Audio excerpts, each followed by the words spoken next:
weakness of the first and third person perspective or position, it has been proposed by, of course, in particular by phenomenologists, to introduce the notion of the second person or intersubjective perspective, in order to overcome this antagonism between first and third person perspective. So if we take these three, then we gain a triad of perspective, which has also some kind of importance for the theory of social cognition, because it allows us to define, let us put it like this, it allows us to define the kind of access which, according to different theories, we use in understanding other persons. Following the classical theory of mind concept, or theory, other minds are known by reference to the best suitable hypothesis on the reasons and motives of their behavior. So this theory of mind is a kind of knowledge by inference based on observation of others' behavior, and this means basically from a third person point of view. So this is the first approach. In contrast, second, simulation theory. According to this theory, other minds are known by reference to one could say, a first-person model that we form of their experience. So understanding others means to run an inner simulation of their behavior, and thus we create a kind of as-if mental state. So what it would like to feel if I would do the same as the other person whom I observe does. And this as-if mental state that then has to be somehow projected onto the other. So of course simulation theory is at the moment, I think, a bit in front, a bit on the first line of the concurrent of the competitive approaches, because neuroscientific approaches, in particular the discovery of mirror neuron system, has strongly spoken for this kind of theory, simulation. Well, finally, interaction theory.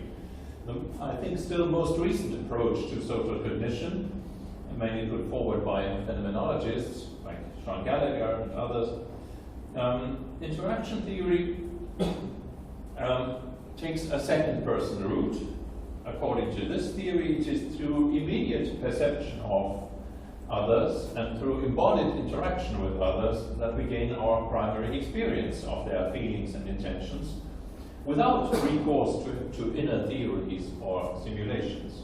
So this approach focuses very much on expressive bodily behavior, on interbodily resonance, on intentions visible in action, and on the shared situational context in order to explain social understanding. I will come back to this later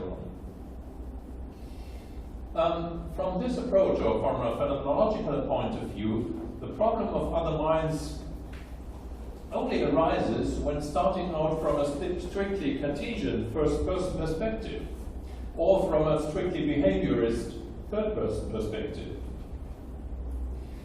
However, according in the phenomenological point of view, both these perspectives are abstractions from the second-person perspective, which underlies our everyday interactions with others.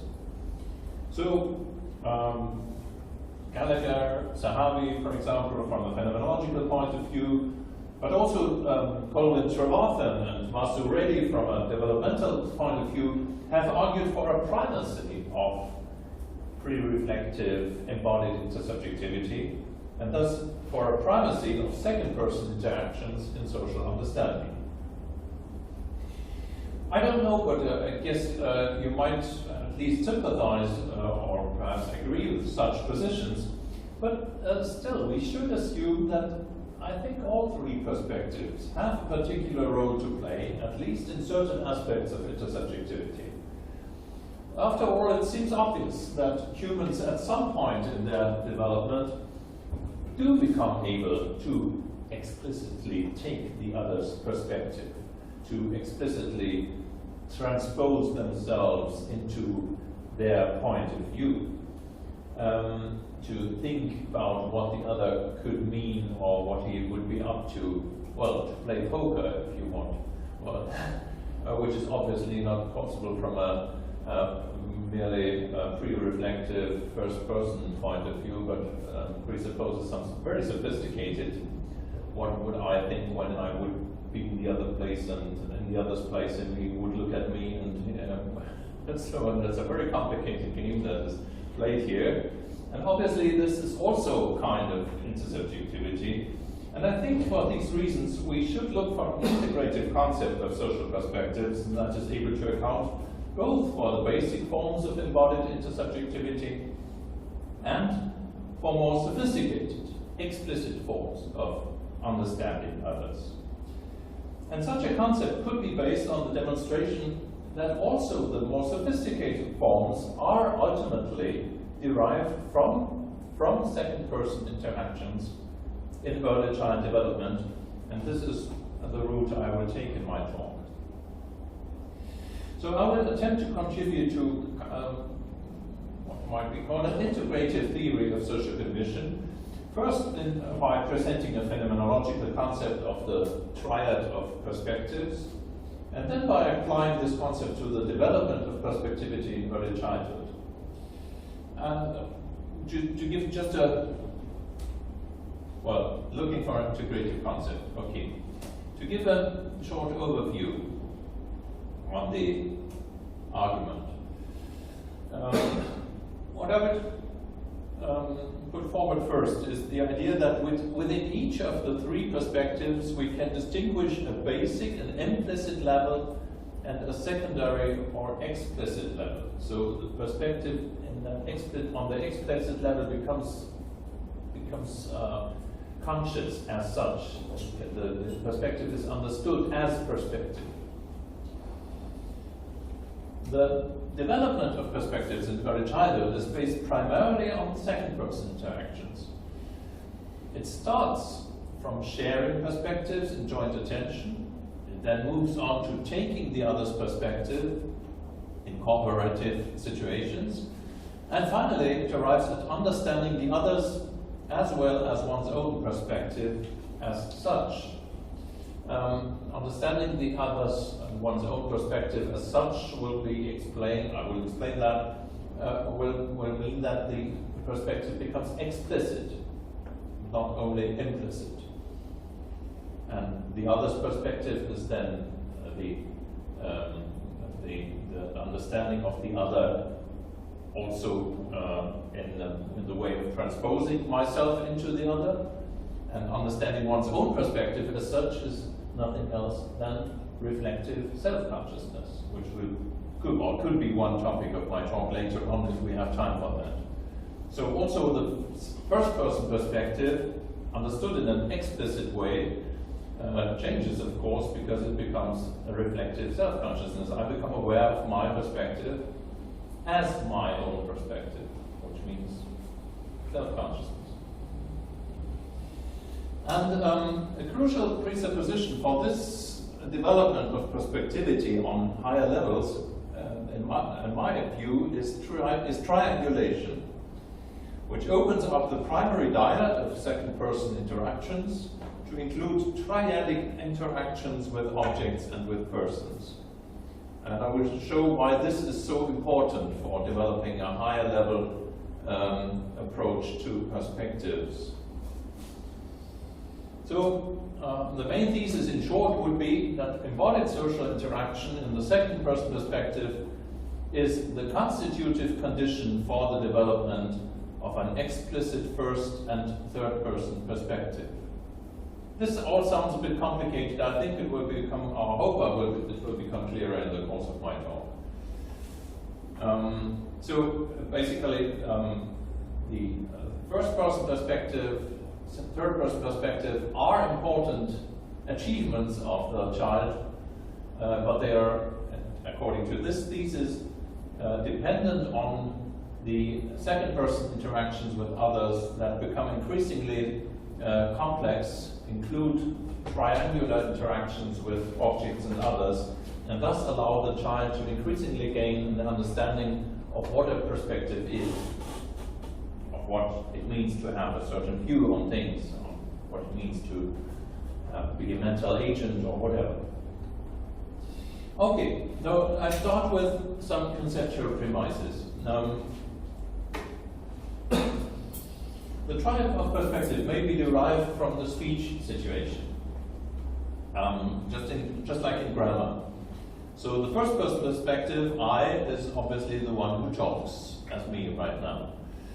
The second person, you, is the person who is addressed, that means the person who is present and can be experienced in face-to-face reciprocal interaction.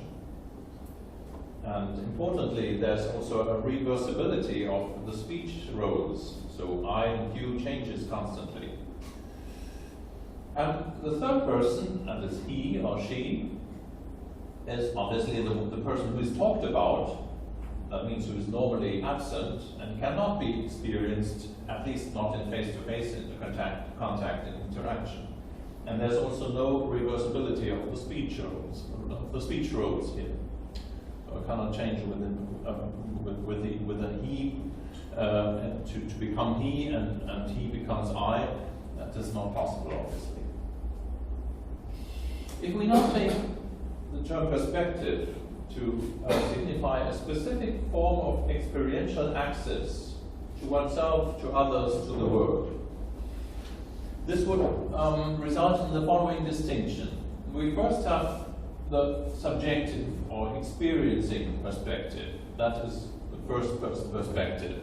Subject directed towards the world, whatever it is in the specific situation.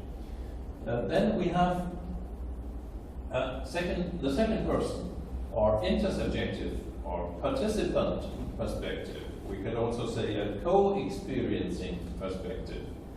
So referring to situations of reciprocal interaction. And then we have the third person perspective, the observer perspective, referring to situations of one-way, remote observation of others, or thinking about absent persons. And it's also oftentimes an objectifying perspective, where we see people or also things, objects, from a distant point of view. We objectify them. Importantly, we may further distinguish between the primary perspective that a person implicitly holds and her explicit awareness or her explicit grasp of the perspective as such. So the comprehension of perspective may also be regarded as adopting a second order or a kind of meta-perspective on them. So becoming aware of a perspective means I have a meta-perspective on the former perspective. And this would come to the following schema. First, there's an implicit first-person perspective. That is my primary access to the world, my primary directedness, my primary living experience. And then there's this explicit or an explicit first-person perspective or a first-person meta-perspective, N1P, NP, that means meta-perspective, and that is nothing else but self-consciousness. So I become aware of my primary perspective as such. It is me who looks at you right now, so I'm self-conscious of me sitting here, and this is kind of a meta-perspective because before I was just talking. Now I take perspective on my being here talking to you. Second, same applies for interactions. There's a primary or pre-reflective self-other awareness based on embodied interaction. And there's a possibility of an explicit awareness of the self-other interaction. From a third-person point of view, so to speak, I look at our interaction from the outside, or from an imaginary point of view from the outside. And there is a primary third person perspective that would mean the simple observation of others, just looking at them when they are not in face-to-face contact. And there's an explicit third person perspective, or what I would call an other consciousness, which includes that I start to think, what does this person mean over there? What is he doing? What is he probably thinking? What is he up to? What intentions does he or she has, and so on. So this includes operations like perspective taking, transposing myself into the other person, inferring from certain information which I gain or certain cues what she might be up to, and so on. Okay, this is a table, an overview. Let us look at these different perspectives now in more detail. Explicit, work like this. Okay. Yeah. Again, starting with the first person perspective. The implicit or primary first person perspective corresponds to basic pre-reflective experience, which always includes an implicit, but only implicit self-awareness. So pre-reflectively being aware that I'm sitting here talking right now. In adopting a first person meta perspective, so this is MP, meta perspective, I become aware of my subjective perspective as such, which is equivalent to self-consciousness or self-reflection. Again, the implicit second person perspective means a pre-reflective awareness of self and other based on ongoing face-to-face interactions. It also includes an immediate perception of the other's bodily behavior as expressive, goal-directed. And in my primary experience of the other, there is no gap between his inner and his outer side, so to speak. There is no hidden inner mind or merely outward behavior whose meaning I would have to infer. No, I perceive the other as a bodily, animate being. I immediately perceive his intentions in action in the context of the meaningful situation that I'm sharing with him. Moreover, I also experience myself as being looked at by the other, as being addressed by the other. So the second person perspective includes my awareness of the other as well as my implicit awareness that I'm looked at by him. So it means a primary interbodily relatedness or a co-experiencing. This is the implicit second person perspective. Now, in adopting an explicit second person perspective or self-other meta perspective, I focus on the present interaction between us and direct my attention to it. And this happens in particular when an irritation, a misunderstanding, or a disturbance occurs. And I ask myself, well, what is going on here between us? In particular, when a close relationship is concerned. It's oftentimes the case in psychotherapy that the therapist starts thinking, what does it mean? What is going on here between us? Why is there such a tension right now? So he's not just involved in the ongoing process, but he somehow steps out from it, so to speak, virtually, and looks at the process. What is going on between us? So he takes a step back, so to speak, and tries to grasp why the other has said what he said, or did what he did, what he might be thinking or feeling. He might ask himself whether he said something wrong, what the state of the relationship is, and so on. So when I take a meta perspective on our interaction, I might also attempt to transpose myself into the other, simulate to be in his position, to reason about his motives, to search for his hidden intentions, and so on. So adopting a self-other or second-person meta perspective may include deliberately taking the other's perspective, as well as reflecting on myself, so taking an explicit first-person perspective. A lot's going on when we take an explicit second-person perspective, or possibly a lot is going on. Now again, the implicit third-person perspective refers to the pre-reflective but non-interactive observation of other persons. That may be understood without recourse to inference or simulation.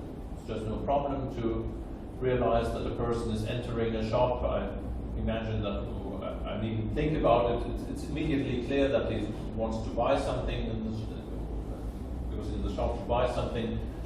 No problem with meta perspective, no problem with inference. It's just to be seen, although I'm not interacting with this person, it's just the simple implicit third person point of view which allows me to immediately see what's going on when a person enters a shop.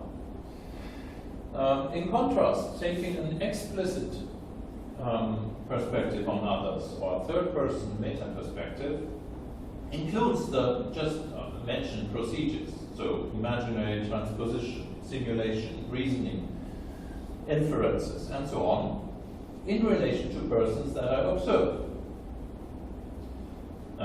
which is particularly tested and investigated by this famous false belief task. Of course, the child trying to solve the false belief task has to think, to infer what the person that the cartoon that is observed, only observed, so there's no interaction, and the child now has to think about what this person could possibly know in this situation, what he could not know, what he would intend to do when he comes in, and so on. There's a lot going on in false belief task, which is going on without any interaction, but by taking an explicit third-person point of view.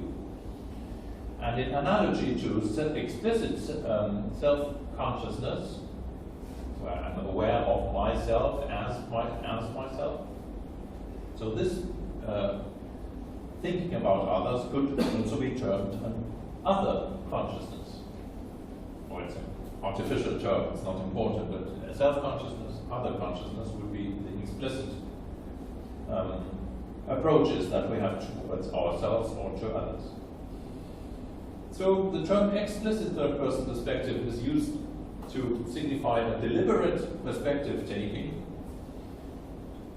and as we see, that can take place both within an interaction and outside of an interaction. For as I have made clear in the example of the psychotherapist, even while interacting with another, I can tacitly assume an observing stance and take resort to some imaginative or inferential procedures, take an explicit third-person view on our interaction or on the other. So this means that I'm kind of alternating in the interaction between an immediately involved or engaged attitude and a more detached or objectifying attitude. So the kind of interaction, the formal structure of interaction, face-to-face or not face-to-face, observing or interacting, does not necessarily determine the kind of approach that I have towards the situation or towards the other. I can be immediately involved, or I can somehow step back and take a more detached attitude. So these are all conceptual and a bit complicated clarifications. At least I hope clarifications are not adumbrations. Yeah, questions? Yeah, of course. As I understand these red arrows that this meta perspective is assumed, you refer to it taking a step back. Yeah. So in a way, we are a bit dissociated. Yeah. A partial disconnect from the immediate situation. Yes, exactly. But we don't, at least I couldn't understand. So, and then what are we connected to? What are we connected to? We are disconnected from the immediate situation. What are we connected to gain that better perspective? Yeah. I mean, I'm here thinking of, for instance, social norms. I mean, what would you say? Social norms or these old notions of collective representations, which are already, or images circulating in society. Since we are talking about social perspectives. So this social, in this framework, where is the social? Like, where are, for instance, social norms? Are you connected to them? Well, thank you. Yes, I try to answer that.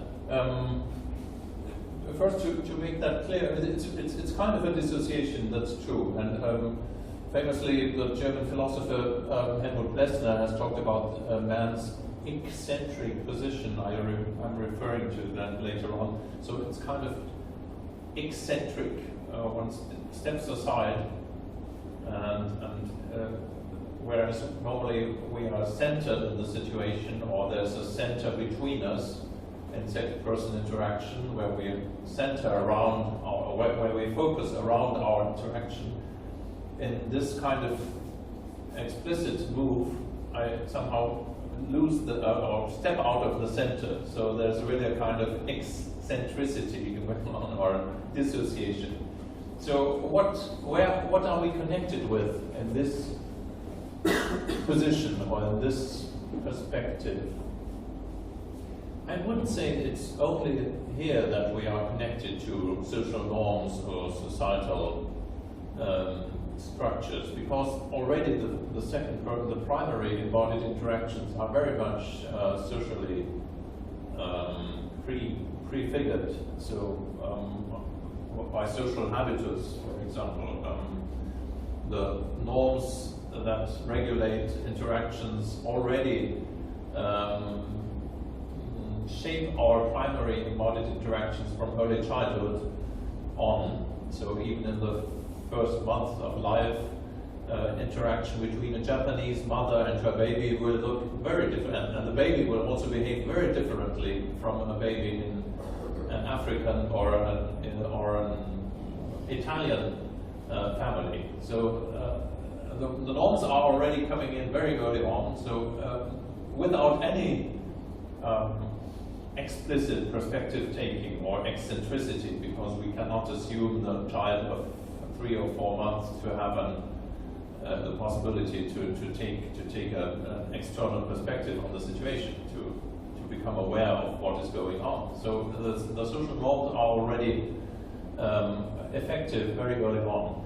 Nevertheless, I would agree that this decentered position, this dissociated position, allows for particular aspects or particular takes on the situation, which, for example, morality. Thinking about what would be good, what would be the right thing to do in a situation, often presupposes some kind of decentering. I'm not just acting from my primary involvement in the situation, but I'm somehow stepping aside and thinking of different, norms, different demands that I would have to fulfill, or that I would have to weigh against each other. So this position obviously allows for some kind of for a differentiation of options, for a plurality of options. And these options are oftentimes socially given or pre-given options or norms, which become then explicitly, choosable, so to speak. Yeah. Is that kind of an answer to your question? Yeah. This meta perspective, how could you, because you introduced it in the first, the second, the third, but in a certain form, it always seems to me it introduces like an element of third perspective in the first and second. Yeah, it's true. So when I hear meta perspective, I always see that I'm seeing myself, or it's a bit like an extreme case of out of body experience. Like I really see myself, I really see my body from outside, but still I'm looking at myself. Is it still a first-person perspective, or is it Yes, it's very true. We will see, or you will see, that I explain this kind of perspective or meta perspective by exactly a third position that somehow opens up the primary dyad. So by triangulation. And if you see a triangulation as the primary structure that enables taking a perspective on my perspective, or on the first, on the second, on the third, then this triangular structure resembles somehow a third person perspective. It's true. And I think the third person is, well, decisive, is crucial for all these, for this complicated structure of the eccentricity of man. So to acquire an eccentric position, one has to step out from the primary dyad between mother and child, and well, this is what psychoanalytic authors have also termed the triangulation position, or triangulation through the father. So the father is the primary third person, so to speak. It can be the other way around, of course. It doesn't matter if it's the mother or the father, so it's not bound to, I think it's not bound to the sexes, but the structure is important, that there's a primary second person relationship. And in order to acquire this decisive and particularly human position of being able to, well, reflect on this, a third person point of view is necessary. So in a way, it's not the first person perspective any longer, and in a way, reflection and reflecting on my primary experience is also a bit a germ of depersonalization. It's somehow alienating. I'm detached from myself, looking at myself. So it seems a bit derogative talking about this third person, because we imply something like objectifying, detached, cold, perspective taking. Well, we needn't go that far. There's also the participant-observer perspective, for example, in social and qualitative social research. We have the participant-observer. So it mustn't be always the neutral scientific or natural scientific view. But anyhow, taking a third person or a meta perspective is a bit an alienating mechanism, I would say. You say, because I know that you're going to talk about the self in schizophrenia tomorrow. Yeah. But in that paper you mentioned this quote of Luxemburg, I think. He says that there's a kind of a permanent self-loss in understanding the other, being close to the other. But then there's a possibility of suspension of the self-loss. To go back. Yeah, that seems a little bit this idea of like there's a possibility of looking from the outside or looking at myself. But then I don't stay there. I go back to the action. Yeah. So there's a moment of switch. Yeah, exactly. And what I think, we'll talk about that tomorrow. For the schizophrenic patient, what is threatening, or what is really lost, is the ability to switch between the first-person perspective and taking the view of the other. So he loses the independent position that allows the patient to switch between both perspectives. I can take the other's perspective, but I don't lose my own, because I'm still here, and I'm somehow able to handle this switch, this move, without losing myself, because I'm suddenly becoming the other when I'm taking this perspective. So it's somehow a precarious thing that we do all the time, and Blankenberg precisely points out that this is it's a dangerous thing that we do. We are not aware of that, but in schizophrenia you realize that it's not that self-evident what is done taking the perspective of the other. I could lose myself. I have a question about the second perspective. So you said that we understand the other, but sometimes we do great mistakes. we think we are in the second perspective, but we are in the first. Yeah. Projection. Projection. It is often called. Yeah. I can think that I'm understanding what I say, but maybe I'm projecting my perspective. So it's a mistake. It's not a kind of pathology. It's not a question. It's only to. Yes, it's true, but it's certainly right. We are not never perfectly sure. So this primary embodied perspective or primary embodied interaction, which allows us to immediately perceive what the other person is up to, or immediately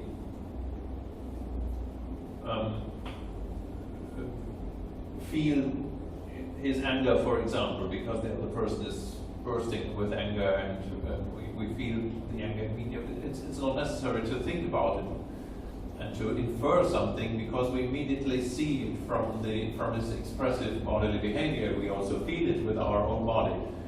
But of course, we can never be totally sure that this is not somehow a mistake. He was not angry about us, or perhaps he was not even angry, but had somehow a fit or whatever. So we can, of course, be deceived by our primary perception. So it's not necessary to postulate that the primary perception is always the real thing, which is immune to error, so to speak. That is not necessary. But that applies for every perception. We can think there's a person coming over the hill, but then realize that it stands there. It's a tree or something like that. So we can always be deceived by primary experiences. It doesn't speak against it. Okay. I have a question. If the meta perspective is always a perspective about what is my role here, what I'm thinking about, what I'm doing, what is the consequences for research? Do I have to take into account always the first perspective when I'm researching social situation? Do I have to take into account what? Always the first person perspective? Yeah. Do I have to research always the first person perspective when I'm researching social situations? I'm not sure if I understand what your question aims at. Well, I would say, apart from this distinctions, anytime you do social research, we know, at least from anthropology, that it is important to take into account your own point of view or your own position, because always at the very moment when you enter a situation and do your research, you change the situation. So that is basic knowledge in psychology. There are a lot of biases, a lot of confounding effects that we have to take into account when we enter a social situation, because there's the Rosenthal effect, for example, when I have certain expectations towards the situation, and these expectations will act as self-fulfilling prophecies. So the teacher who thinks he's just observing and giving neutral marks to the pupils, of course, influences the results to a high degree just by the expectation that he has. So he's never just an observer, but through his taking part in the situation, he already changes the situation. So I think the first person should always be taken into account, because then we arrive at the insight, we realize that we are always that there's no independent observer position. So to speak. Okay, but then if I go to the first person to the person who is doing something, then I can ask them what is he thinking about what he's doing. So I come back to the first person perspective, not mine, but Yeah, the others. the others. Yeah.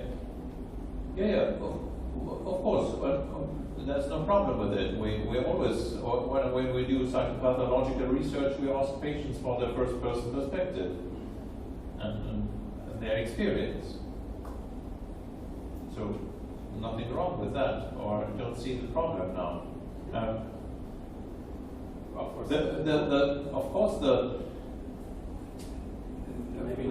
we ask the patient, so we are already in the second person perspective. So there's, I think that is a problem. For example, with Karl Jasper's approach, he was trying to establish a clear-cut phenomenological approach, but he never took into account that the phenomenologist somehow is part of the interaction that already shapes what the patient will say. So he thought it would be possible to somehow gain the pure first-person experience of patients by just listening. But we all know that listening to patients already changes the first-person It's experience. always a social situation Yeah. between you and the patient. But how do you understand what he really thinks or what he really feels? How he really means the situations if you always consider that he is defining the situation with you? Well, that's the problem of social research in general, or in particular of qualitative research. And the only thing you can do is take this into account, and by repeating your approach and asking different persons, for example, different kinds of patients, try to arrive at a typology, so to speak, of the experience that is not, at least not to the greater part, shaped by your own presence. There's at least some option that you have. The other one is also reflecting on your own attitude and trying to be as open as possible and not directing the patient's utterances in a certain way by asking the questions in a rather rigid way. So, so improving your techniques of open, of semi-structures and open interviews, for example, that could be one option. There are a lot of other ideas how you could avoid only projecting your own first-person experience onto the other when you listen to him. But you never escape the problem totally.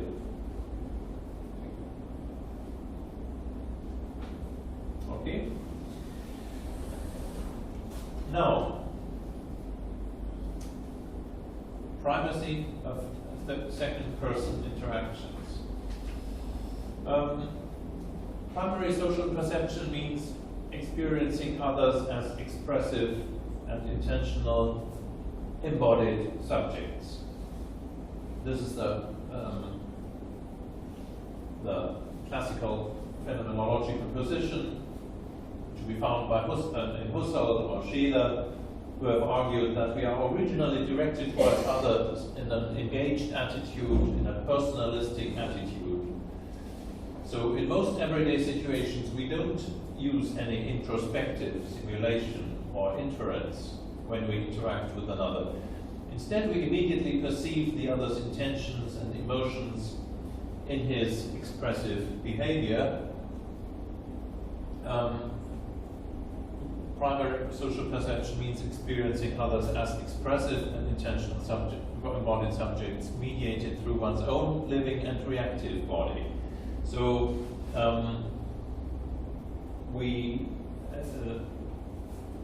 it is through our own bodily resonance and reactions that we become aware of the other in a particular way. So it's not just an observation of the other's expressive behavior, but we are always involved in this situation. So when we see the shame of the other in his blushing, for example, immediately realize that this person is awfully ashamed, it's at the same time our own reaction towards this shame, or feeling somehow embarrassed, for example, which creates this understanding of the shame of others. So, to quote, similar, it's through our own bodily resonance and reactions that we become aware of the other in a particular way. And to quote Basu Reddy here, the developmental psychologist in Portsmouth, not only is the experience of the other person more immediate and more powerful in direct engagement, but it calls out from you a different way of being, an immediate responsiveness, a feeling in response, and an obligation to answer the person's act. So you see, what I'm up to here is to try to find out what is the peculiar surplus, so to speak, what is the peculiar character of this face-to-face interactions. Why is it different from just observing another person? The difference lies in your own reactions, that you're somehow called into response, so to speak. Basu Reddy speaks of an obligation to answer the person's acts. I think we shouldn't take this in a kind of moral sense only. A better term might just be readiness, or being induced to react in a certain way. So emotions that we perceive in others evoke certain action tendencies in our own body, some certain resonances in our own body. So seeing an angry person bursting with anger, we feel somehow irritated, perhaps a bit anxious, somehow feel a tension in our own body. So that's the way we experience the anger of the other. Shame, for example, as I said before, induces an embarrassed feeling. Rage, a fearful withdrawal. Sadness will induce a tendency to connect to the other, to console him, and so on. So the action readiness, the responsiveness, and the resonance that we feel in our own body takes part into the way in which we perceive the other's emotional state. So we do not only see the rage in his face and his gestures, but we also sense the rage with our own body. Now, this mutual bodily resonance is characteristic of second-person interactions, in primary second-person interactions. We are not talking here of explicit perspective-taking and dissensory. Here we are being affected by each other's expressive behavior. And this results in shared states of congruent or complementary bodily feelings or affects. So one can join in a hearty laugh with another person. That would mean a congruent resonance. We're laughing together. Or we can react with anxiety to his expression of rage, and that would mean a complementary resonance. Moreover, one's reaction in turn will immediately influence the other's own bodily resonance and behavior. So the angry person will somehow realize that we somehow we shrink together, or that we somehow are anxious or frightened, and he might tame his own anger as a result of it without even knowing. Or somehow he at least somehow react to our own bodily reaction. And this creates a circular interplay of expressions and reactions which runs in split seconds and constantly modifies each partner's bodily state. And so both are coupled to each other to form kind of a dyadic bodies, as it were. And this is what I've described as mutual incorporation in a paper written with Anna Diego. So mutually being incorporated, of course, not in a material sense, in the body's schema and the body's reaction of the other person. So both are coupled to form a dyadic or extended body. For this immediate reaction and understanding, we do not need any inner mental domain or realm, no inferential procedures, no imagination or simulation. We do not simulate another's angry gaze or voice when we look at him. We rather, as I said, we rather feel tense, shrinking, or perhaps even invaded by his behavior. So through interactive coupling, our body becomes the very medium of social cognition, and there's no need for inference or deliberate perspective taking in this primary interactions. Only secondarily can this engaged interpersonal attitude be replaced by a more detached stance, which I've already described, a stance from which we perceive the other's body separated from an inner mind, whose states we now have to infer or to explain. This is often the case in psychiatry, by the way. The patient's behavior is somehow odd or somehow hard to so difficult to understand, so irritating, alienating even, that we start to think what is wrong with this person. So we lose our primary embodied interaction or our primary personalistic stance and start to think, well, this person is really crazy, what's wrong with him? Whatever, at least we are falling out of the primary interaction, and then we try to use our diagnostic skills or our knowledge as psychiatrists and so on to explain what's going on here. So the dissociation between the other's behavior and what might be the reason for this behavior, what might be going on within his mind, so to speak. And so the whole dissociation between the other's mind and body arises basically from a disruption of the primary second-person engagement.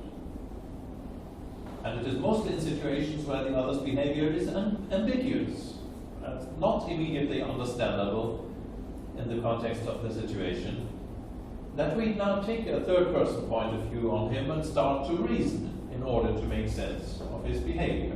So what I'm trying to say is that the explicit third-person perspective, detached observation, dissociation of body and mind is, so to speak, an additional option. It is the exception, not the rule. This is important for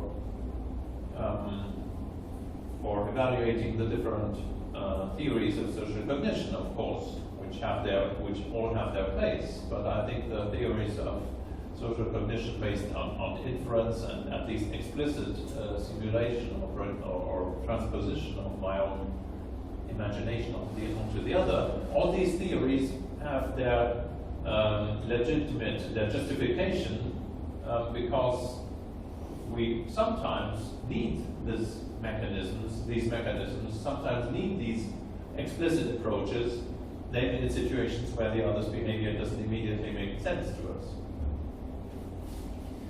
Okay, this is a small chapter on the phenomenological priority of the second-person perspective, and the next thing would be, in the next chapter, so to speak, how do we arrive into the more sophisticated perspectives, and that is the next.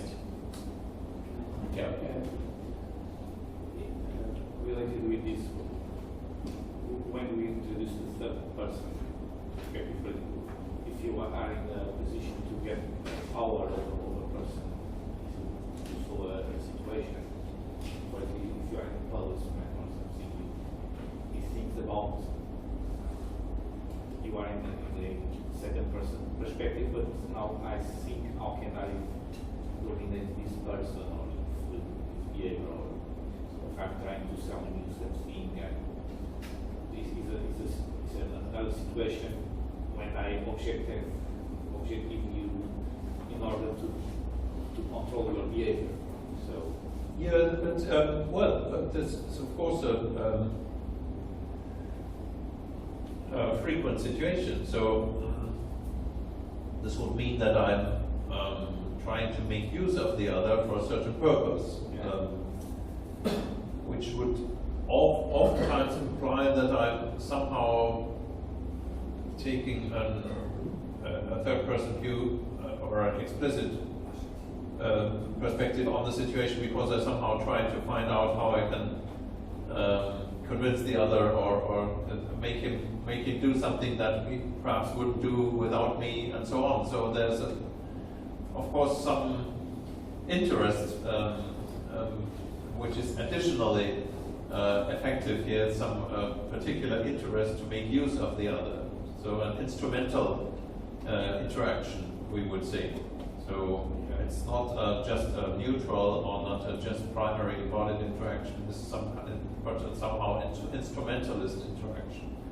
So a power game, if you want to put it like that. And this will oftentimes result in at least tacitly taking a stance towards the interaction and moving out, so to speak, frequently. So maybe the development of intelligence of thinking in the human space, in human species, there is some hypothesis that is the origin of intelligence. I don't know. Well, there are social psychologists who think that this Machiavellian stance is the decisive step towards humankind, so to speak. Basically, we are all persons who somehow are as little Machiavellians, because we somehow think of how we could make others do what they wouldn't do if we weren't cheating them. So lying, cheating, and all this kind of gaining an advantage in social situations is of course something that is important and that has to be explained.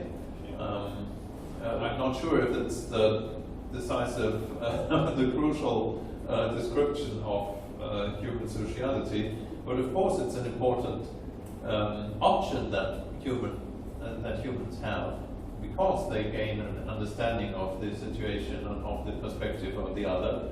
They can obviously cheat and lie. As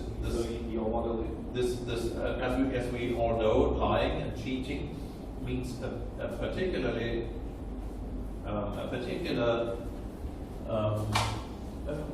it presupposes a particular concentration.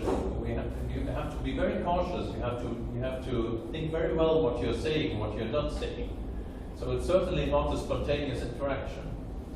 It depends.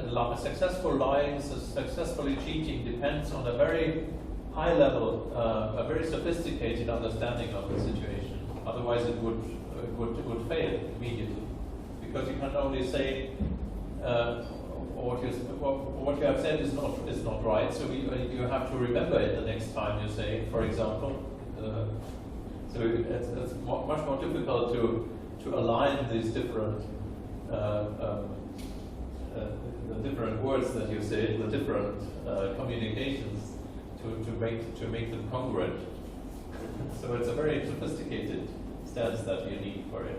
So you introduce a meta perspective and a third person in this model. Yeah. We have the second implicit second person, and introduce a meta perspective and a third person also in this process. In order to lie, you certainly need, or to cheat, you certainly need a meta perspective. Yeah. I'm very much interested in the concept of resonance. Yeah. Because, I mean, for example, the book I showed, you presented almost like an alternative to representationist accounts, like mirroring, reflection, and so on. And it seems that it in itself needs a second person to function. I don't know if that's true.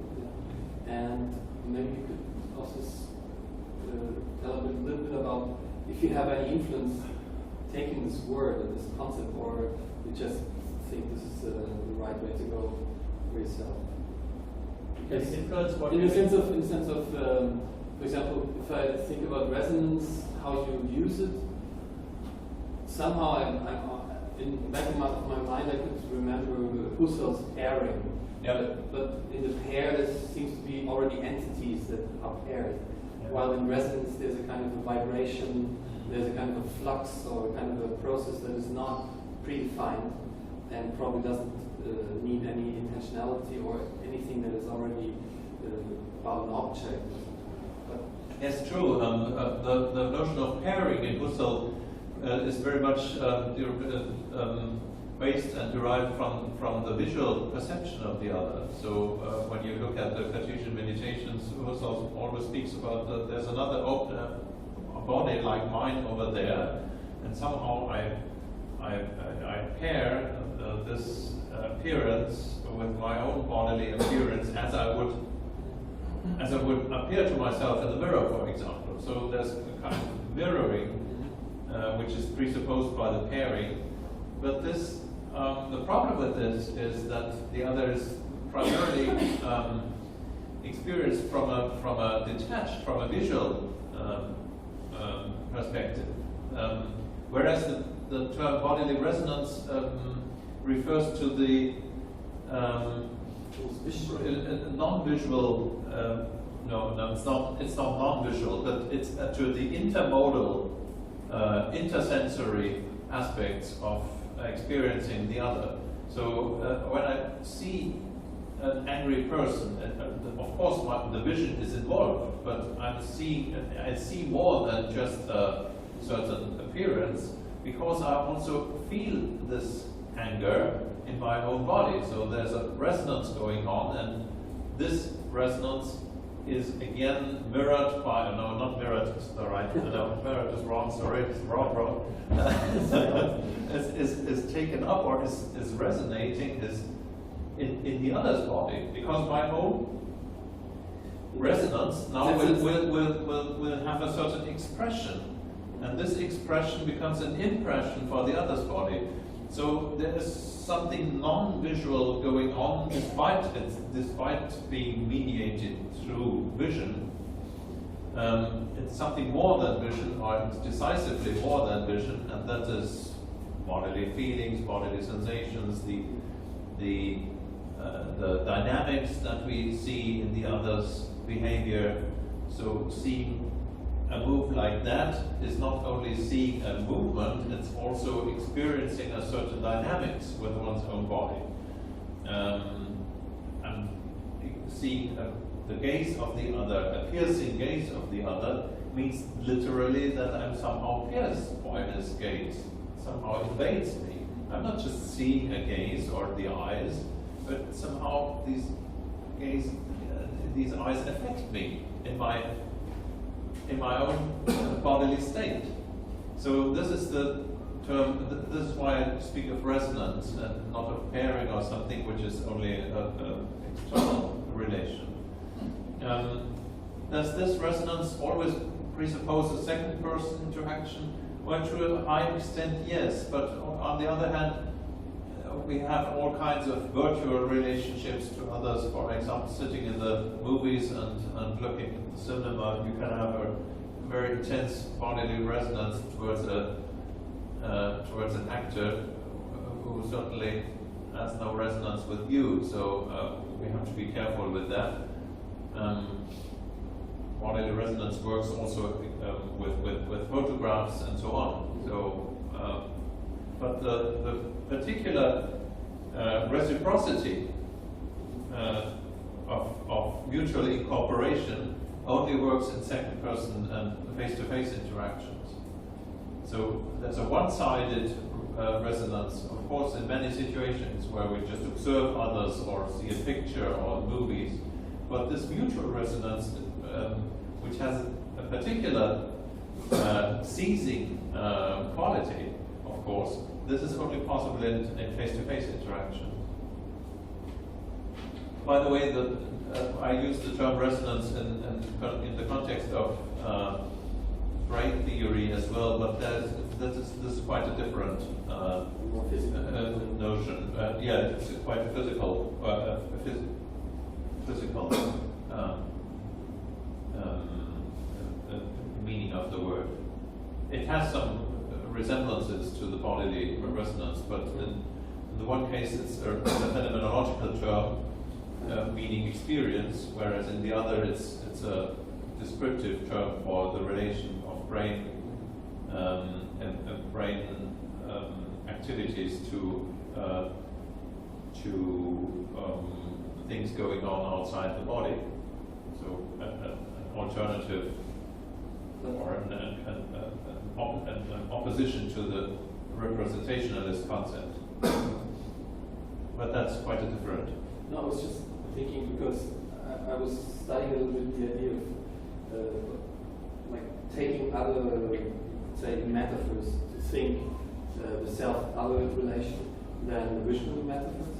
And I mean, we have, for example, this joint musicality account in Fuchs, making music together, like the resonance of musicians that are playing together. Bernard Wallenfels is referring to exactly the same situation, like saying we have to look at exactly this in between, what happens in between. There's no one instrument playing in front of the other or over the other, but there has to be a permanent exchange of hearing and doing.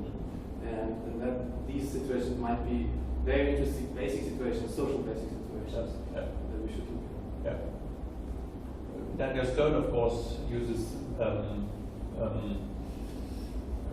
musical language to describe the affect attunement between mother and child. So the vitality affects, as he calls them. You may take all the Italian Italian terms for music, so crescendo, decrescendo, accelerato, ritardato, forte, etc. All these terms signify emotional dynamics, because music is the essence of emotional of affective dynamics. Okay. I was just thinking about how we're talking about the social perspective, and it looks like sometimes that nowadays we live this crisis of empathy in a broad sense. The crisis of empathy. In a sense, I have read it some social science papers sometimes, and it's a common expression that I more or less I'm across with that. And I'm thinking about this. It looks like there's this thin ice that it exists between people, and sometimes for more that we want to understand each other. I mean, it's still quite hard. But somehow we manage to do it. We understand each other. I'm sorry by the way I'm putting this, my question. But I'm thinking like, what if Professor could tell us a little bit more? What do you think that it kind of fails in the understanding process? Because if I understand in the embodied way, it's maybe it's to this bodily maturity, in a sense that bodily what? Maturity. Maturity. Yeah, it is. Maturity. It's like, yeah, I'm mature enough with maybe in the body scheme level to understand this kind of embodied vocabulary. I don't know if this expression is quite translated, because Language and body. Yeah, this body language. Body language. In a sense, which is cultural mediated and etc. But somehow, if I don't have if I have this kind of, but we don't know what is the level, what is what it really takes. I mean, what is to be fully developed in this vocabulary? This is what I'm trying to understand. Do you mean in the vocabulary or in the skills? In the vocabulary. In the sense, which is cultural mediated and etc. But somehow, if I don't have this kind of, the vocabulary is a scientific one. You don't need it, but I think you need the skills. You mean the skills? The skills Yeah. in an embodied sense. In an embodied sense. It's always, from this point of view, it's a bit problematic to speak of body language because it's precisely not a language, but anyway, it doesn't matter. Because language is precisely the symbolic interaction which refers to symbols. Well, and expressive bodies are not symbols. They do not stand for something. They do not represent anything. Whereas the word watch represents this. Yes. But the German word Link, for example. Uhr represents the same, so it's obviously not dependent on a certain analogical relationship between the word and the object which it signifies. It's a symbolic relationship, an abstract relationship. Whereas bodies always resonate and express themselves, they have no symbolic language. I would strongly distinguish that. Therefore, the word body language is somehow, well, a wooden iron. But nevertheless, your question was, what? How much do we have to be developed in this bodily understanding? Yes. And there are, of course, people and persons who are very impaired in this kind of body language or bodily understanding, who are obviously autistic persons. So in autistic children, we find a kind of complete, do you say that in English, unmusicality, non-musicality for social expression, for social perceptions. So it's kind of like being colorblind. These children do not experience any musical, emotional resonance when they look at a face. So it's like looking at the computer screen. Even though the computer screen might be more interesting because it has more symbols. So a face is just an object. But this perhaps a bit overemphasized, but more or less it pictures what autistic persons, autistic children experience. The face is just an object. So now they have to try to make sense of what is going on in this complicated social world, in a very complicated world. But they don't understand it primarily. They have no primary understanding because there's no musicality for this, for laughing or an angry face or the laughter, or when the mother says, "Oh, you're nice, you're a nice boy," and so on. So this musicality doesn't matter. It doesn't play. It doesn't work, so to speak. So now these, at least the high-functioning autistic children, have to take resort in the course of some years, where they, by and large they realize that this means something. That has something is going on between us. I don't understand what, but more or less I can realize that there are certain repetitive actions, repetitive results. If I do this, then others will do that, and so on. So they gain a kind of theory about social situations. So they have exactly what theory of mind proponents think that we all have. But it's basically the autistic children that need a theory of others because they don't have a primary understanding.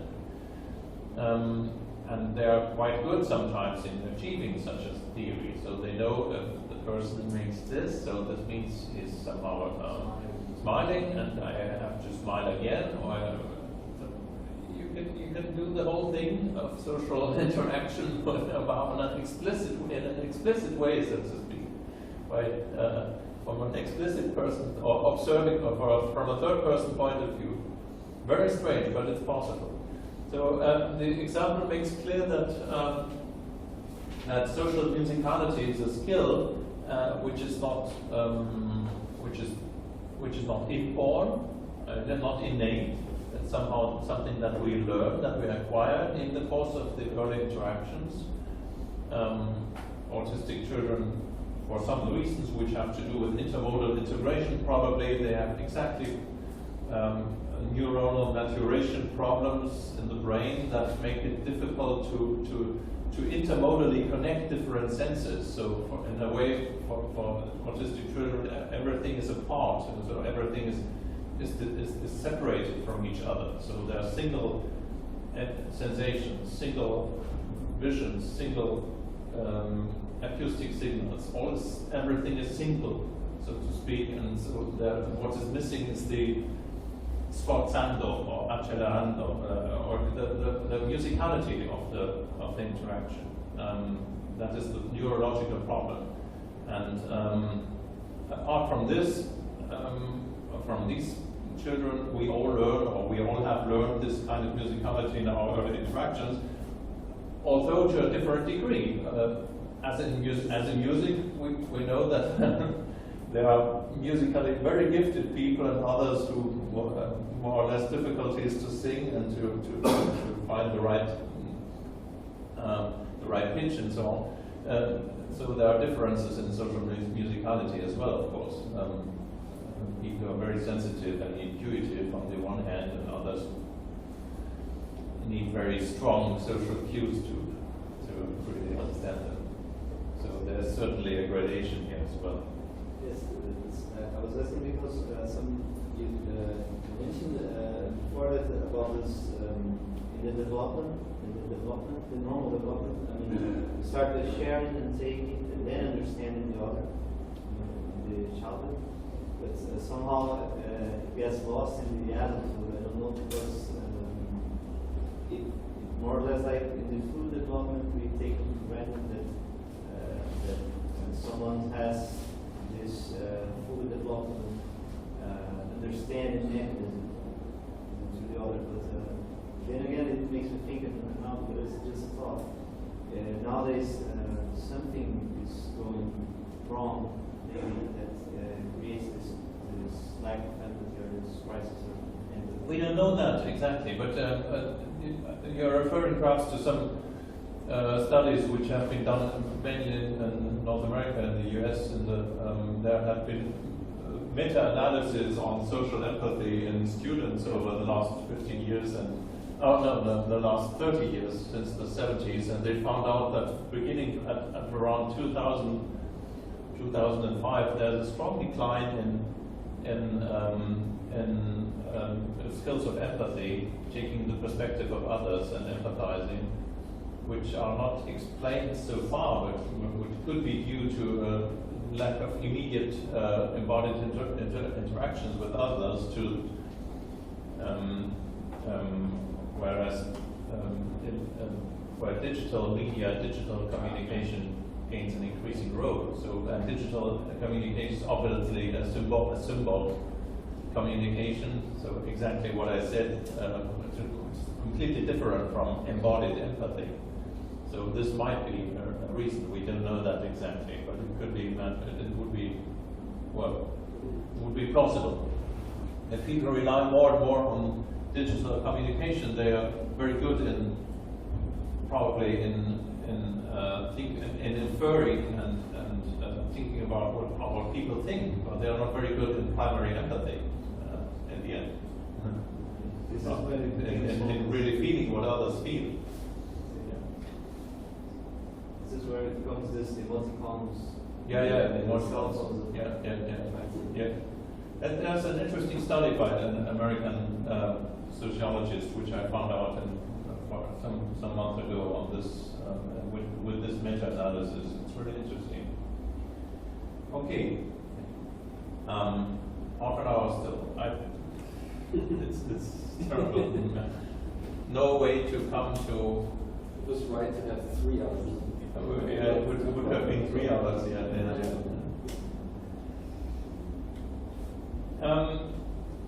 Development of perspective. Again, the second person interactions are primary. This is clearly present already in neonates, so in newborn babies. Newborn babies are already able to distinguish between themselves and others. So for example, between self-stimulation and external stimulation. This can be shown by their preference of being touched by another. When others touch their cheeks, they like it more than when they are made to touch their cheeks with their own hand. So there's a discrimination between touching one's cheek oneself and being touched by others, and they prefer being touched by others. So it's interesting that they can clearly distinguish. When I touch myself, there's a double touch. My hand is touched and my cheek is touched, whereas when others touch me, it's only my cheek that is touched, and this is preferred by them. So there's obviously a early sense of proprioception that distinguishes my own body from others. And these capacities to distinguish self and others also refutes the primary narcissism or egocentrism which Freud and also Piaget or Mahler attributed to the infant. The infant does not start out from a self-contained first-person perspective or a neutral observation of objects from which it gradually discovers other human beings. No, second-person interactions between me distinguished from the other are present from the very beginning.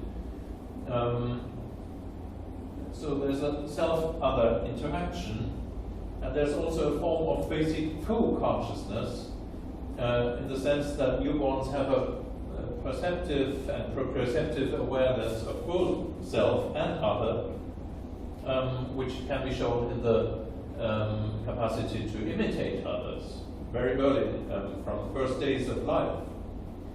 So imitate the simple facial expressions of others. You know that perhaps it was Meltzoff and Moore who discovered that, opening one's mouth, frowning,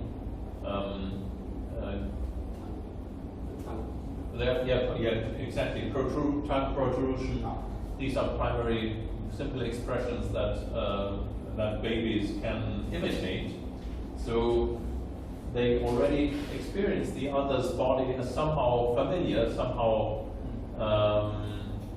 like their own, like me, so to speak.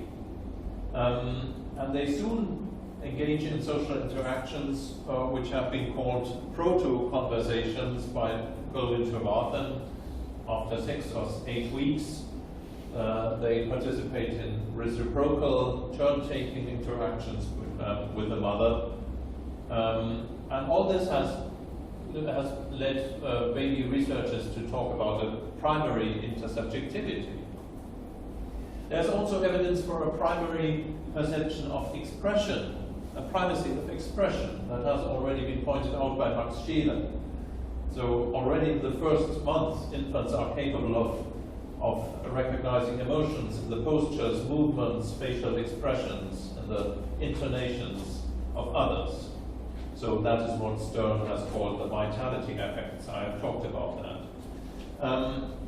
And there is certainly what we can call an interaffectivity in early life. Affect attunement between the baby and the others means that affects, emotions are primarily experienced as states of the in-between, as interactions. So only later on, when expression withdraws and we can learn to inhibit our expression, just feel our affects inside, so to speak, only later on the emotion somehow withdraws from the primary field where it occurs, namely from the in-between, to somehow being introverted into ourselves. Emotions are primarily interactive phenomena taking place in the interaction, in the in-between.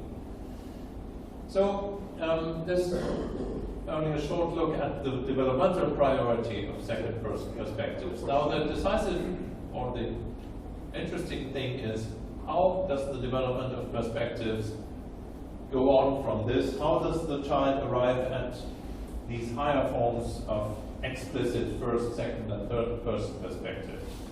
So what enables the child to finally acquire an understanding of perspectives as such?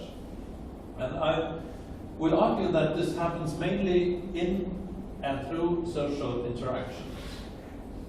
And given interactions are the adequate playground for developing and practicing the awareness of perspectives because of their high variability, their intensity, their meaningfulness for the child. So instead of postulating just innate cognitive modules that develop by themselves through brain maturation, which has been proposed by the theory of mind theorists, for example, Baron Cohen, instead of this, in activism and phenomenology assume a kind of learning by doing, where the capacities that are needed for specific interactions develop within and through these interactions. Going through this, we can start with the observation that infants primarily realize another's attention when it is directed to themselves. So they start to become aware of, well, there's someone looking at me, there's someone interested in me, there's someone reacting towards me, when the other is in interaction with them, when the other is attending to them.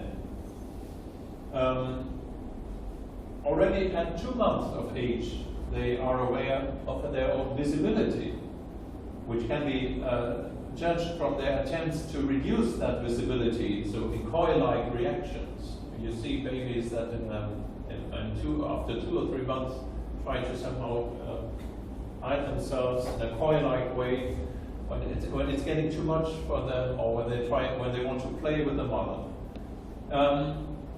A number of interactions in the first year of life contribute to an increasing awareness of both one's own and the other's visibility and attention.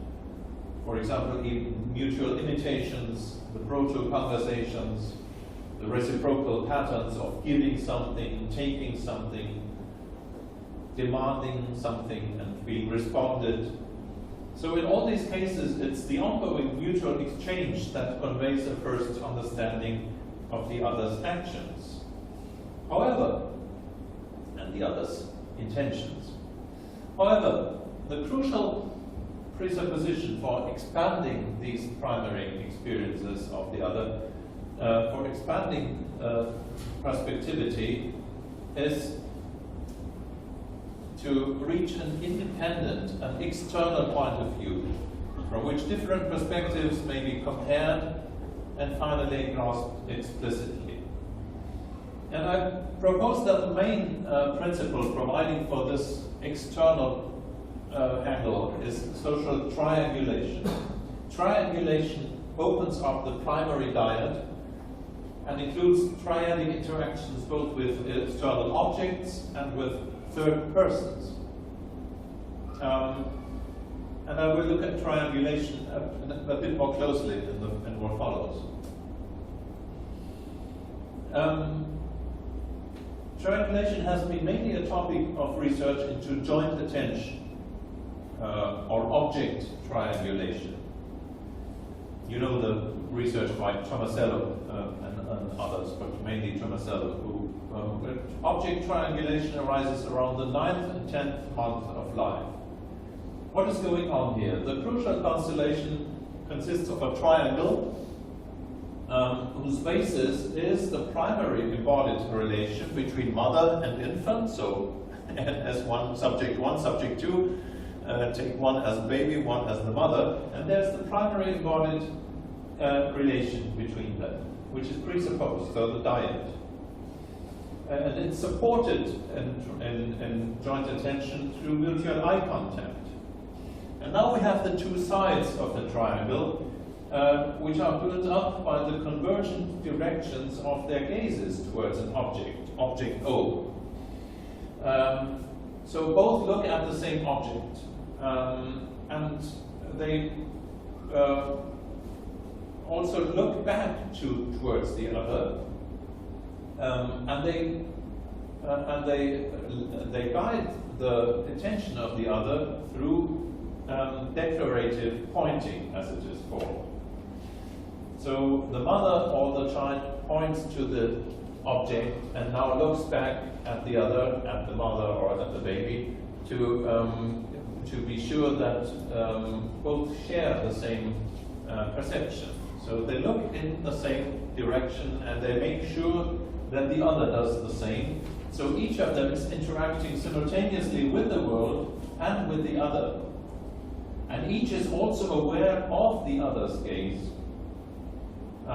which is often expressed by a shared affect between mother and child, such as the knowing smiles, so to speak. So there's also an awareness of, well, we see that together, it's interesting, it's funny to look at that. So sharing attention means being aware of this sharing. Right? It somehow seems superfluous, but sharing attention is not yet everything. The important thing is being aware of the sharing. So, in the relation, there is no awareness. There is a exterior object. So, for example, the child thinks there is no exterior thing to the diet. at least not exterior in the sense that it can be an object for both of them. So in the dyadic relationship, objects of course play a role. They can be given and taken and so on. So they can be somehow included, involved in the interaction. But they are not something distant that both can point the other's attention to. So at the same time, there is a difference in the subjects when the subjects became different from themselves when there is a joint attention. Is a difference also in the subjects? Yes, certainly. Yeah, certainly. I've explained that a bit more in more detail.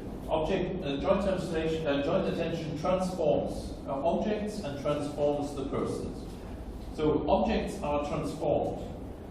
Before they were just things for action, always in relation to me, ego bound, so to speak. Something I do, I do something with it, and so on. And now they become ego-distant things for pointing towards, or even for symbolic interaction later on. So by seeing the objects through the other's eyes, they become objects in the proper sense of the word, namely independent from one's own subjective doing and practice and from one's own subjective perspective. So objects become objects. Before they were just part of my ongoing process of acting. On the other hand, in order to show the object to another person, the infant has also to grasp what this person can see. So the infant has to take into account the spatial perspective of the other, at least implicitly, looking if the mother sees the same object. So this extends the primary dyadic space. Because now the child treats the mother as someone who has a perspective not only on the infant itself, but on the world in general. And even a perspective which initially can differ from the infant's own. That's why the infant points to the object. So the infant is aware that the mother's perspective is now different, but can be guided, can be directed. So persons become more persons, at least, than they were before, where the mother was just the interaction, the dyadic interaction partner. So this means that joint attention implies becoming engaged with the other and to share a common interest, which is the aim of declarative pointing, obviously. So object triangulation affords a co-awareness of self and other on one and the same object, or what has been called shared intentionality. And nowadays, recently, the word we intentionality has established itself. So an intentionality that is shared, and there's an awareness of the sharing. Yeah, with this question. Is that shared intentionality or shared meaning? In the sense that each one see the reality or the object by his own way, and then they validate meanings. I'm not sure if meaning, at least in a more general sense, is already involved here. The meaning is that it means something to us, it means something to me, it means something to you, and it means something for both of us, namely an object of interest, an object that we could do something together, that we could do something, that we could act upon together. So oftentimes pointing and declarative pointing will mean, look, there's an object that we could play with, or that is interesting for both of us. So there's of course a meaning of the object related to our interaction, but it's not an independent meaning, at least not yet. Later on we will see that pointing is the stage before naming objects. So in the next step, the mother can say, look, an apple. And now the object gains a meaning, symbolic meaning in particular. Before it's just the meaning that is shared because we are both interested in this object, and it can have somehow a relational meaning because we can both play with it, for example, or I can have it, mother gives it to me. You are giving more importance to that shared intentionality, that we can share intentionality, looking at some object and share the meaning, but I can have my own meaning, and perhaps we don't agree. Yes, but we at least agree, and this is a very basic form of shared intentionality here, and perhaps that is what is somehow irritating you. It's a very basic form of intentionality, which just means I'm looking at this object, or interested in this object, and you are also looking at this object, and you are also interested in this object, and that is the shared meaning and the shared intentionality. So it doesn't mean that I know that this is an apple, and I know that my mother knows that this is an apple, and this apple has an independent meaning. No, it's not necessary. It might be an object whatsoever whose meaning is not clear at all. It's just something which pops up in the interaction, in my attention, and which I want to share with. I want to share my attention with the mother, and that is the shared intentionality. There's no meaning, no independent meaning involved. Even in that very basic situation, we can have different point of views of the same object. Of course, the sharing is restricted to the shared attention. That's the name of the whole thing, joint attention. What is shared is not the meaning, perhaps the child sees the object quite differently, or has a different interest in the object, perhaps somehow. The color which interests the child, whereas the mother sees quite some different thing in it. So the sharing doesn't lie in the same meaning that is attributed to the object, but the sharing lies in the shared attention to the object. That's all. I think, at least reading Thomas Ells's last book that came out this year, about the natural history of thinking. First, I think he tries to really say that he prefers joint intentionality than shared or we. And then he has another grade of cooperative intentionality. So there's kind of a complexity, growing complexity, social complexity growing. And he says that for his position is this is the specific human sapiens form of intentionality that we can actually share it, and it has to do with joint attention, it has to do with physiology, of the whites clearer, that we can follow the gaze of the other. Yeah. And basically, I think it's still a beginning theory because he's making some bricks in the theory, but it's still not completely explained. In the end, maybe there's an explanation why we have certain symbolic forms of sharing, and maybe much more than big apes, and why big apes have probably more the idea of parallel attention and parallel intentionality, where everybody has an idea about this object and has an intention, but it's just parallel. There's no shared or joint construction of meaning or construction of intention, which is probably that approach more basic than the individual. Yeah. So I think What Tomasello in his last books also emphasizes, and that refers back to your question on instrumentalist behavior towards others. What he emphasizes is that the primary goal, so to speak, of these shared states or shared or joint attentional states is the cooperative stance. The interest is not an ego-bound interest for which I need the other. In the way great apes do, they might realize that they can do something to manipulate the other, so to speak, to do something which brings the object in nearness to me, so to speak. So I can instrumentalize the other, and that arises at some kind of joint attention, but only in the way of using the other to gain as an instrument to reach a certain goal. Whereas obviously children from early on in life have an interest in sharing itself. So the object, but the shared state is what they are satisfied with, and the cooperation and being helpful and somehow having this impulse towards the sharing, the relation itself, so to speak. That seems interesting. Perhaps it's a bit romantic or idealistic idea of Tomasello. We have to be careful here, but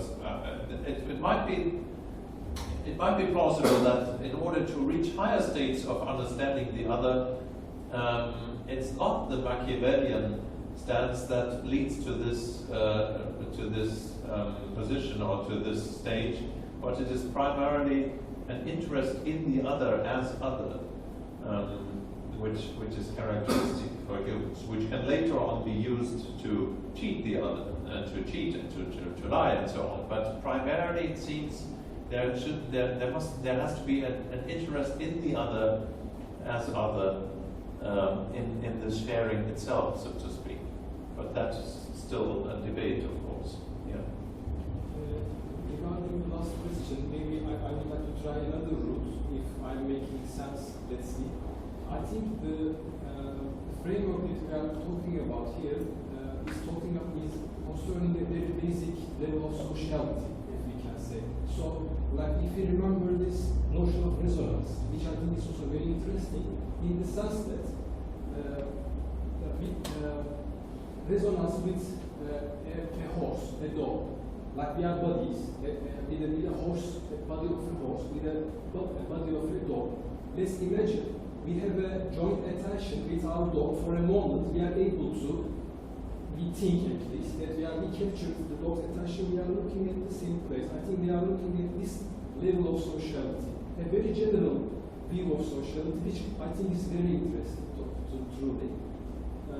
So I don't know if I make sense. So when we talk about meaning, I think we are at this moment still talking about the development of the first meanings in a person's personal life, let's say. This is how I understand what you say. I agree. I skipped this triadic interaction, although it will be interesting. I've just mentioned that there's a not sufficiently investigated sphere of triangulation, which includes the triadic interaction with others. Elizabeth Viva in Lausanne and her group have done research on the primary triangle between mother, father, and child, and there are certainly interesting things going on related to perspective change and change of the active person, whereas one in turn is the observing person, so to speak. So there are interesting things going on between three persons, which have certainly an influence on the development of perspectives. But the research on this is scarce so far, unfortunately, and I think there's an important area of research for the future. I think joint attention to objects is one-sided. There's certainly a primary triangle between persons, which is perhaps even as much important, or perhaps even more important than the triadic interaction with objects. But it's missing so far. An interesting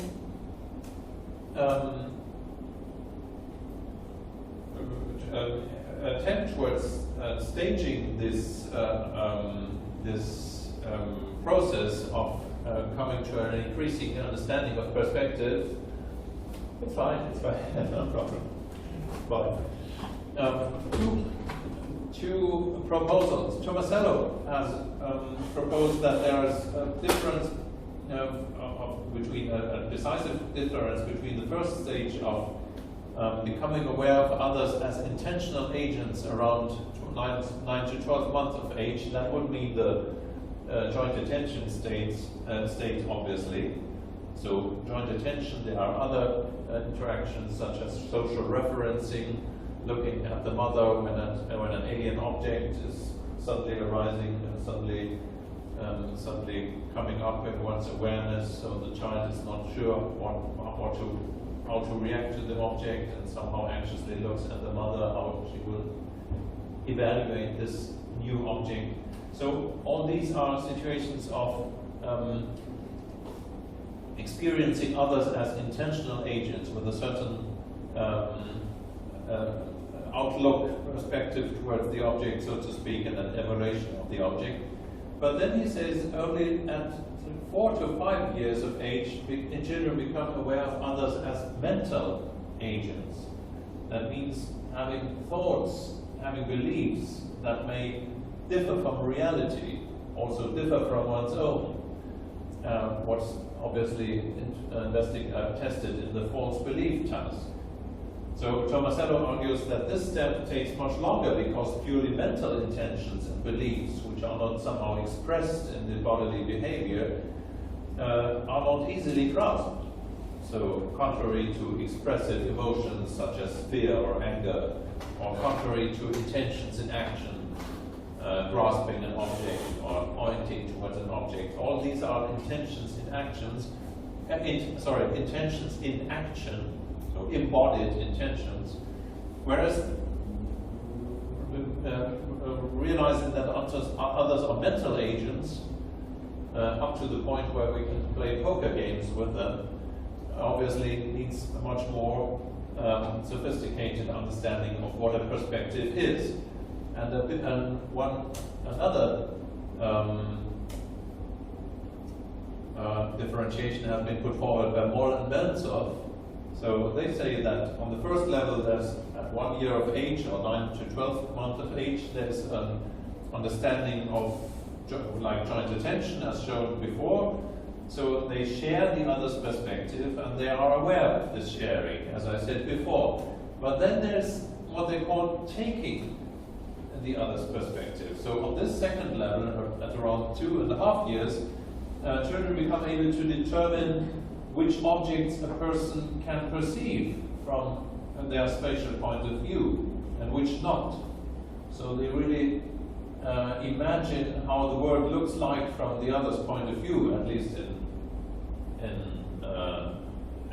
first steps. So perspective taking, in this full sense, may be conceived as recognizing another's point of view when it differs from one's own.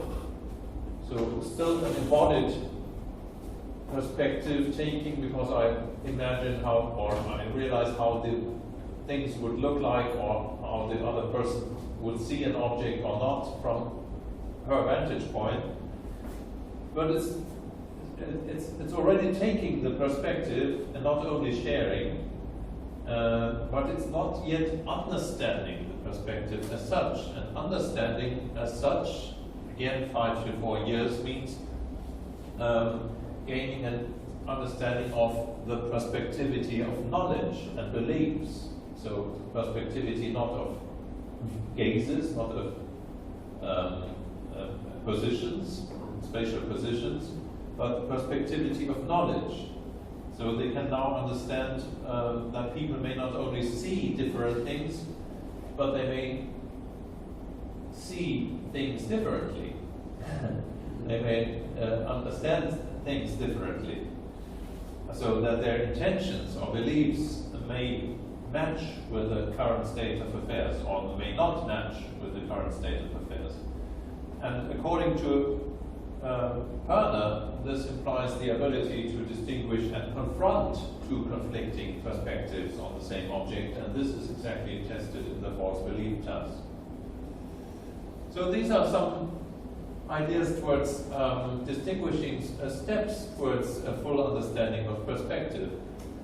What is crucial about these developments in any case? Whether we look at conflicting perspective or at false belief, what allows children to solve these tasks is obviously their ability to be aware of both perspectives simultaneously, or in other words, to flexibly shift between them. However, this shifting and comparing of perspectives is only possible from a vantage point at a higher level, namely from a self-other meta-perspective, which provides an equidistance to both one's own and the other's point of view, or in other terms, it provides a bird's eye view on the situation. So once children have reached this position, they have acquired an understanding of perspectives as such. And we could now have a look, but there's no time left, at I only mentioned this in passing now, at the kind of interactions that are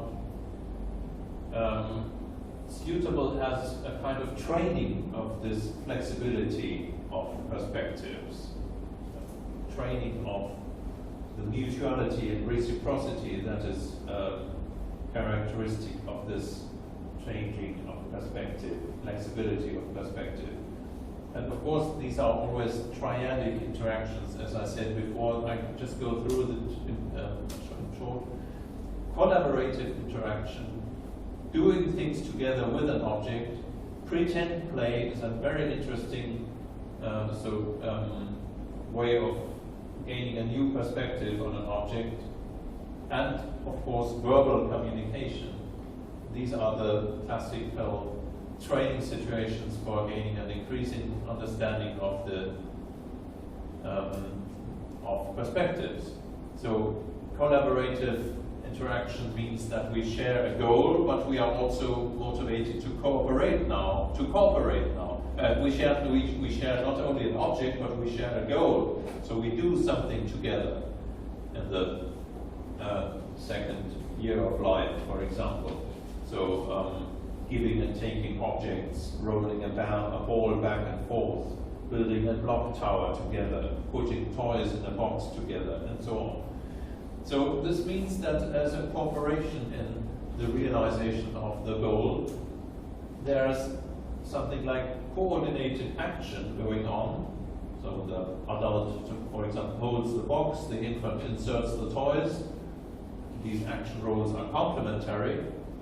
And what is important, the sharing of attentions and action roles in the pursuit of the goal means that each partner is aware of both roles. So you do X and I do Y, which allows for mutual help and also for role reversal.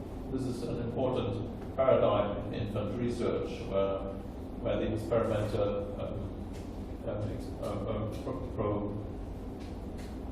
puts forward a certain game, and now the child is taking the role of the experimenter, and you immediately can see if the child has understood the role reversal.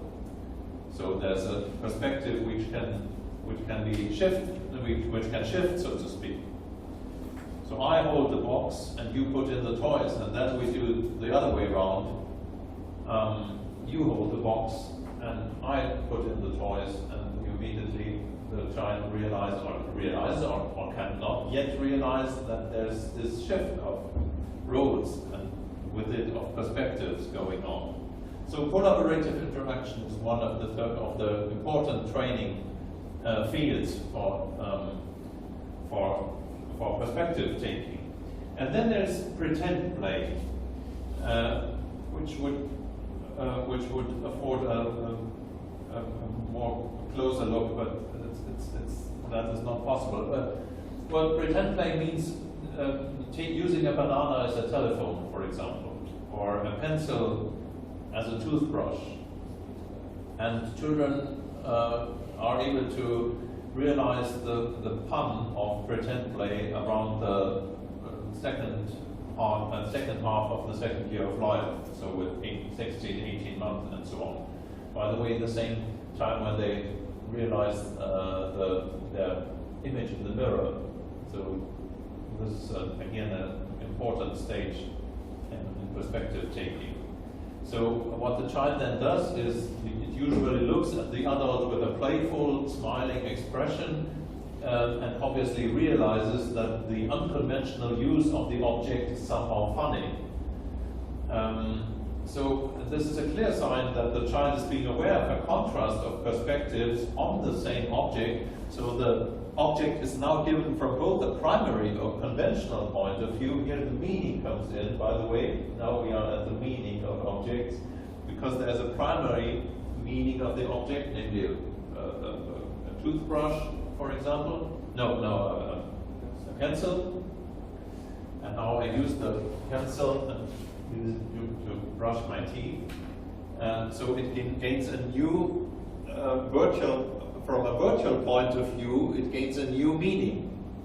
But this is exactly enabled by the child taking the perspective of the adult. So the pretend play is not something invented by the child out of its own, but children produce the pretense acts with objects that they have seen another person doing first. So again, the contrast of perspectives on the same object is created through a shared intentionality. So it's by taking the other's perspective that the child becomes able to shift between the two views of the object. So between the primary and the as-if perspective. So virtual perspective, of course, the pencil doesn't become a toothbrush when I take it as such. So it's still a virtual perspective, but it's also already an as-if. And the as-if is a very important step of cognitive development, doing something as in pretense, which means that we are both understanding that there's a primary perspective and there's a virtual perspective on the object, a virtual meaning. And we share this as if, because it's funny. So there's, of course, this is already the presupposition for role-taking later on, where the object of pretense is not the external object, but I myself. So my own body is the pretend object, so to speak, and now I can play to be a mother, to be a captain, to be a lion, and so on. So all kinds of roles are accessible now because I can put myself into a perspective together with the other, where my body somehow changes and gains a new meaning.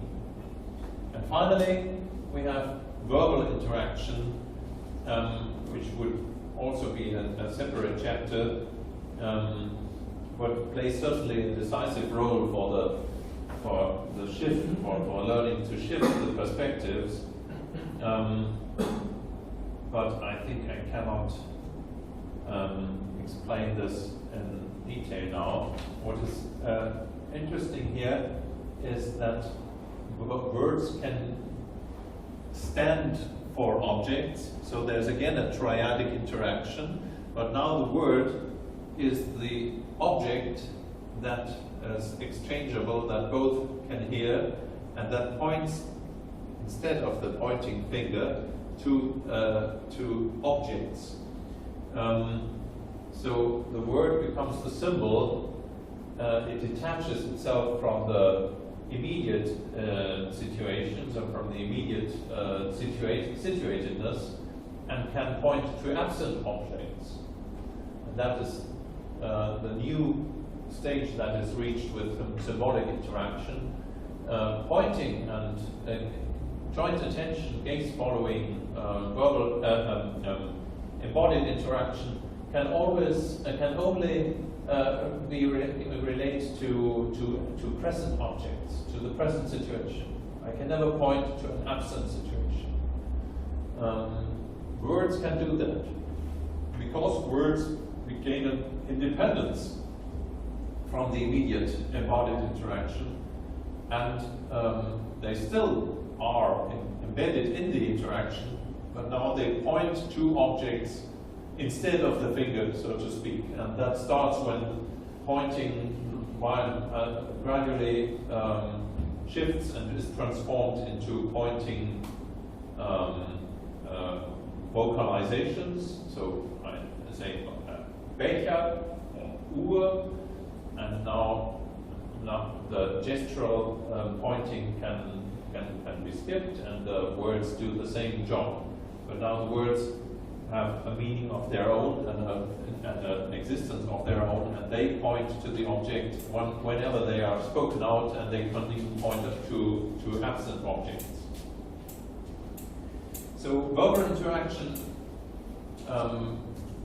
because of that, allows for a multiplicity of perspectives on situations that may be described on the various aspects, and they are certainly the most important way of training perspective taking and perspective shifting from the second year of life onwards.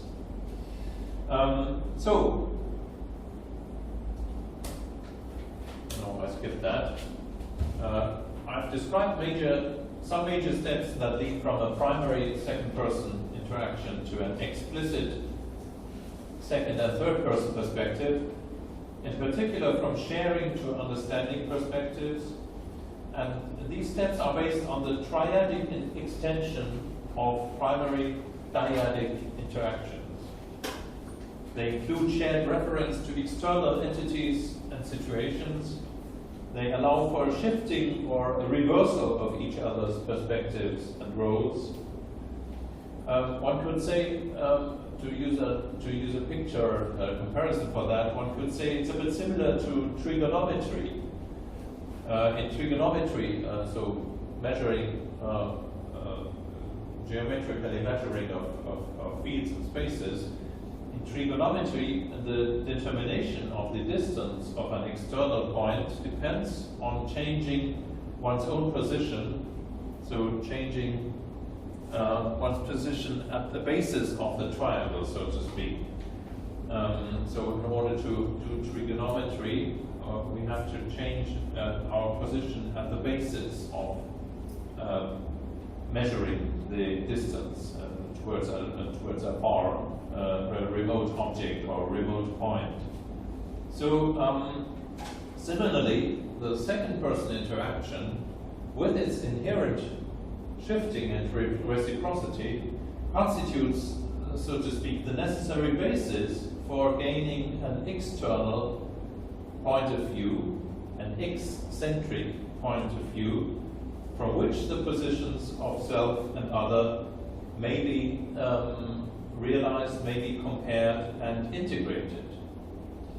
So this is the principle of triangulation, which arrives at what Helmut Plessner has called the eccentric position, and which could also be the basis for explaining, or at least better understanding, self-consciousness, but that is something which I cannot talk about.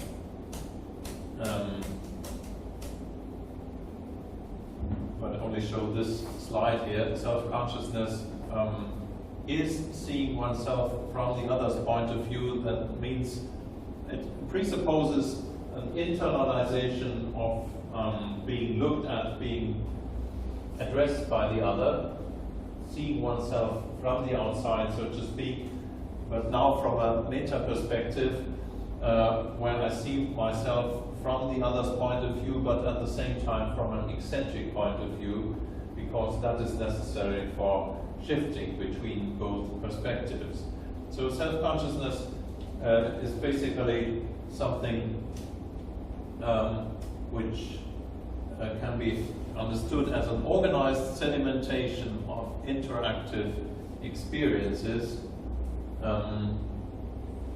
which are become what we know as, or what we presuppose as our ego, or being in relation to ourselves, reflect upon ourselves. But I think it's quite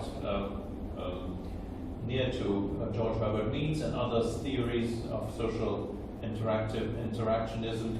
I think that this self-conscious reflection is also has a triangular structure, where the other is always implicitly involved in.